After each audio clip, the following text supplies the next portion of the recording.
রাসূলুল্লাহ সাল্লাল্লাহু আলাইহি ওয়াসাল্লাম বলেন, মান সামা রমাদানা সুম্মা আতবাহু সিত্তাম মিন শাওয়াল কানা কাসিয়ামিদ দাহর। যে ব্যক্তি রমজান রোজা আদায় করলো অতঃপর তার সাথে শাওয়াল মাসে আরো 6টি রোজা মিলাইলো, সে যেন পুরা 1 বছরের সওয়াব পেয়ে গেল। একটা সহজ হিসাব কই, কেমনে পাইলো সওয়াব? 1 বছরের সওয়াব কেমনে পায়? হাদিসে নবী আরেক হাদিসে এটার ব্যাখ্যা দিছে, একদম সহজ। যেই কোনো নেক আমল আল্লাহ তাআলা কম পক্ষে 10-এর কমে নেকি দেয় না। এই যে ডান কাদের ফেরেশতা যিনি লেখে এবড়ার কাছে যে খাতা, এই খাতাতে 1 2 3 4 5 6 7 8 9 এই পর্যন্ত কোনো সংখ্যা নাই। না এনে নাই, এইটা কথা বোঝেন না? 1 থেকে 9 পর্যন্ত ঘর এবড়ার কাছে নাই, এনে নাই। এইটা শুরুই করে 10 তে। ডান কাদের ওয়ালা শুরু করে কততে, এটা এরপরে বাড়ে। আল্লাহ পাক দিলের হালাত দেখে বাড়ায়। কাউরে 70, 700, 7,000, 70,000, 7 লাখ, 70 লাখ, 7 কোটি, 70 কোটি, 70,000 কোটি। কারো বেলায় আল্লাহ ফেরেশতারে বলে, তুমি লেখো না, ফাটতা না, আমি লেখো। এটাও হাদিস আছে। সাআক্তুবু, ডান কাদের ফেরেশতাকে আল্লাহ বলে, আমি লিখবো, আমি লিখবো। তাহলে 1-এ 10 কমপক্ষে, 1-এ কত? 10। তাহলে 1 মাস রোজা রাখলে রমজান 10 মাসের সমান সওয়াব। এই হলো 10। আর 6টা রোজা রাখলে 1-এ 10 মানে 60। 6 রোজায় কয়টা রোজা? 60টা রোজা। তো 60 দিনে কয় মাস? তো আর আগে আছে কত মাস? 10 মাস। 1 মাসে কয় মাস? 10 মাস। আর 60 দিনে কয় মাস? মোট কয় মাস হলো? এই তো বুঝছেন? এমনি বুঝাইলে সহজ। হাদিস এটা নবীজি এভাবে বুঝাইছে। রমজানে 10 মাস আর 6 রোজায় 2 মাস, এই মোট হলো কয় মাস? 12। তাহলে ইনশাআল্লাহ এই রমজানের পরে এই 6টা রোজা রাখবেন। কিতাবের মধ্যে লাতাইফুল মাআরিফ ইবনু রজব হাম্বলি রাহমাতুল্লাহ লিখিত বিখ্যাত কিতাব, এখানে উনি এই 3টা কারণ বলছে 6 রোজা রাখলে 3টা লাভ।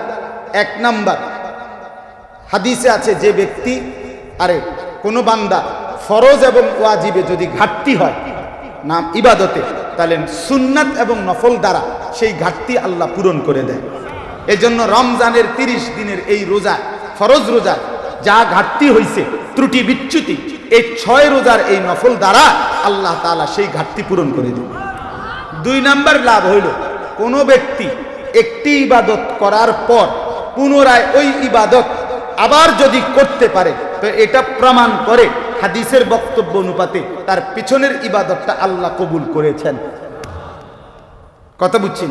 আপনারা একবার সুবহানাল্লাহ বলেন তো, আবার বলেন, আবার বলেন, আবার বলেন।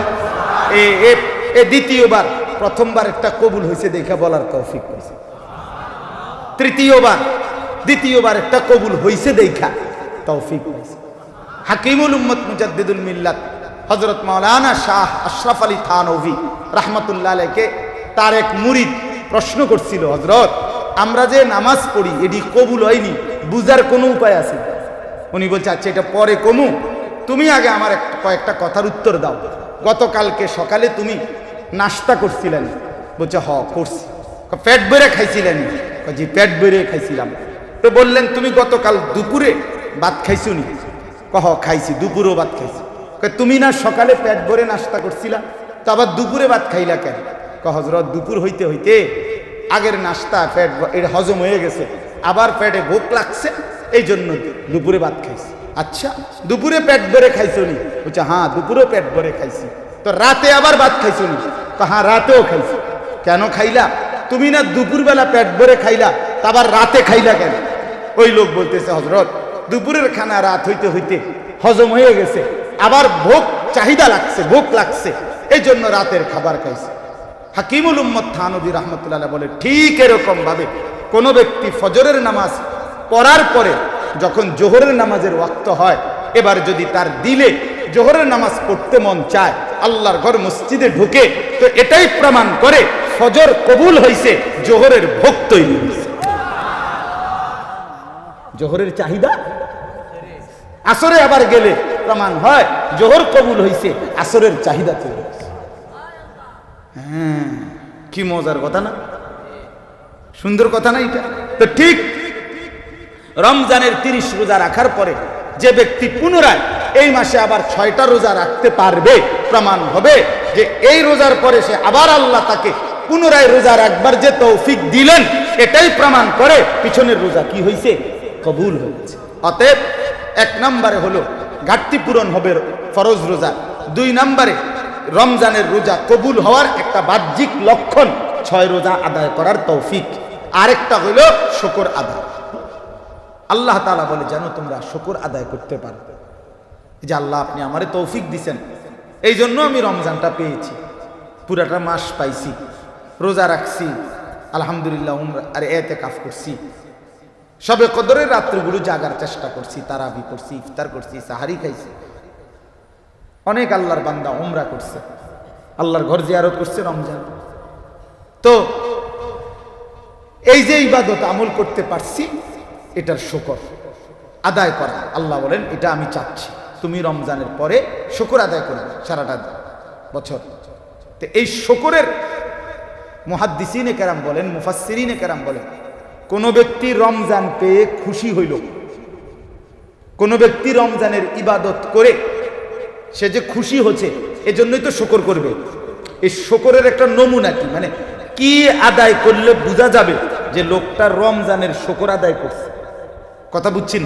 তো মুফাসসিরিনে কেরাম, মুহাদ্দিসিনে কেরাম বলে, যে ব্যক্তি রমজান আদায়ের পর নবীজি সাল্লাল্লাহু আলাইহি ওয়াসাল্লামের নির্দেশিত শাওয়াল মাসের 6টি রোজা পুনরায় রাখে, তো বাহ্যিক প্রমাণিত হয় এই লোকটা বাস্তবিক অর্থে রমজানের শুকর আদায় করছে। আমি আজকে সকালে বাদ ফজর আবার আমার বাচ্চাদেরকে নিয়ে তালিম, সকালে ফজরের পরে আমি এমনিতে বাসায় আমার সময় এই টাইমটা, তো একটু সময় তালিম করি বাসায় বউ বাচ্চাদেরকে নিয়ে।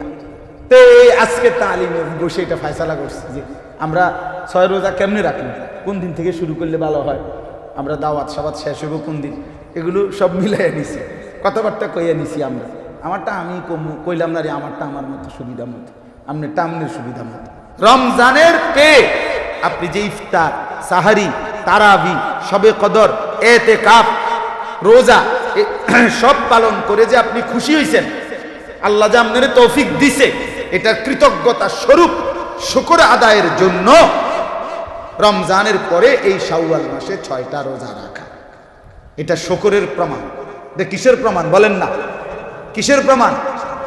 নবী সাল্লাল্লাহু আলাইহি ওয়াসাল্লাম শুকর হিসাবে সারা রাত জেগে তাহাজ্জুদ করতেন, সারা রাত লম্বা দাঁড়িয়ে থেকে তাহাজ্জুদ পড়তেন, কিয়াম করতেন, রাত্রিবেলার নামাজ পড়তেন আর চোখের পানি ফেলতেন।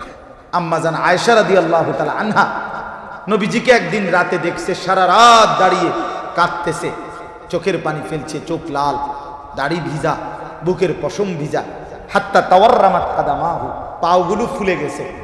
সকালবেলা আম্মা জান আয়েশা জিজ্ঞেস করছে, ইয়া রাসূলুল্লাহ, এতটা রাত আপনি জাগলেন কেন, এভাবে কাঁদতেছিলেন কেন? আপনার তো কোনো গুনাহ নাই, আপনি কেন এত কাঁদেন, আপনি কেন এত লম্বা দাঁড়িয়ে থাকেন? এ নবী সাল্লাল্লাহু আলাইহি ওয়াসাল্লাম তখন আয়েশাকে বলছে, আয়েশা তুমি জানো আমি সেই মুহাম্মদ, যে মুহাম্মদ জন্মের আগেই বাপকে হারাইছিলাম, আমি সেই মুহাম্মদ যে 4 বছর বয়সে মা হারাইছিলাম, আমি সেই মুহাম্মদ যে 8 বছর বয়সে দাদাকেও হারাই ফেলছিলাম। আমার মা ছিল না, আমার বাপ ছিল না, আমার দাদা ছিল না, আমার মাথার উপরে কোনো অভিভাবকের ছায়া ছিল না। আয়েশা, এমন এক এতিম অসহায় আমি মুহাম্মদকে যে আল্লাহ তামাম কায়নাতের সর্দার বানাইলেন, রাহমাতুল লিল আলামিন বানাইলেন, সমস্ত নবীদের সর্দার বানাইলেন, এত মর্যাদা যেই মনিব আমাকে দিলেন, আমি কি সেই মালিকের শুকর আদায় করব না? আফালা আকুনু আবদান শাকুরা, এই কথাটা কইছে, আফালা আকুনু আবদান শাকুরা। আয়েশা, আমি কি কৃতজ্ঞ শুকরকারী বান্দা হব না? আরে বলো কি, আমি কি আমার মনিবের শুকর করব না? অতএব যার ভিতরে রমজান পেয়ে খুশি, এখন রমজান পেয়ে খুশি কে কে বলেন তো হাত উঠে। আপনারা রমজানে জীবিত ছিলেন তো? কথা কয় না, জীবিত ছিলেন, মারা যান নাই তো রমজানে, হাত নামান। অতএব আমরা সবাই খুশি কিনা? এই খুশির প্রকাশ শুকর দ্বারা। খুশির প্রকাশ কি দ্বারা? সেই শুকর আদায় করব আমরা ইনশাআল্লাহ 6টা রোজার দ্বারা।